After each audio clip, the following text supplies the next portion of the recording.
આજના રોજ ગણેશ ચોથના દિવસે આપણે લાડવા બનાવવા જોઈએ, તો લાડવા બનાવવાનું ચાલુ કરી ચૂક્યા છીએ અમે. જો મારી મા અને મારી વહુ બે લાડવા બનાવે છે. આ જો આવી રીતે ભૂકો કરી નાખવાનો હોય, પછી ગોળને તેલમાં તળવાનો હોય. સહેજ લાલ જેવો થઈ જાય એટલે એને ઉતારી લેવાનો હોય. લાલ જેવો થઈ જાય એટલે ઉતારીને આમાં મિક્સ કરી દેવાનો હોય. પછી એમાં જે નાખવાનું હોય, કાજુ બદામ ધરાક ને એવું બધું નાખી દેવાનું હોય. કાજુ બદામને એવું એડ કરી નાખવાનું. આ બધું નાખીને પછી મિક્સ કરી નાખવાનું, બધાને હલાવી નાખવાનું. અને પછી ધીમે ધીમે લાડવા બનાવવાનું ચાલુ કરી દેવાનું.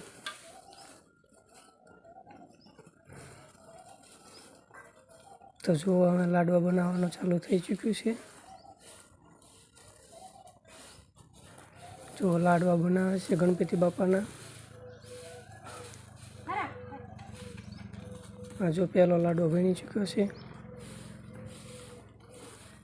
મોટા બનાવશે થોડાક અને પછી નાના રહ્યા એ થાળમાં ધરાવવાના હોય. જો નાના લાડવા થાય છે.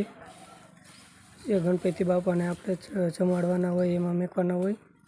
પછી આપણે ગણપતિ બાપાને ધોવડાવવાના હોય. તો આ નવડાવવાનું ચાલુ થઈ ચૂક્યું છે. ગણપતિ બાપાને પહેલાં પાણીથી નવડાવવાના.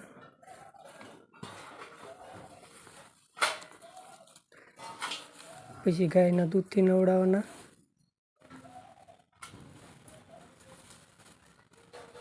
ગાયનું દૂધ જો આવી રીતે નાખવાનું.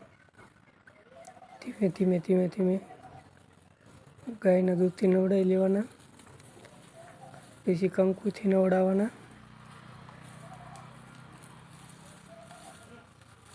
કંકુથી નવડાવી દીધા છે. પછી પાણીથી નવડાવી દેવાના પાછા. પછી ગણપતિ બાપાની સ્થાપના કરવાની. બાજોટ ઉપર બેવડાવવાના. તે નીચે ચોખા નાખેલા છે.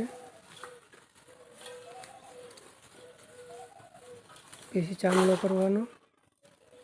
ગણપતિ બાપાને બેવડાવીને સ્થાપના થઈ જાય પછી ચાંદલો કરવાનો.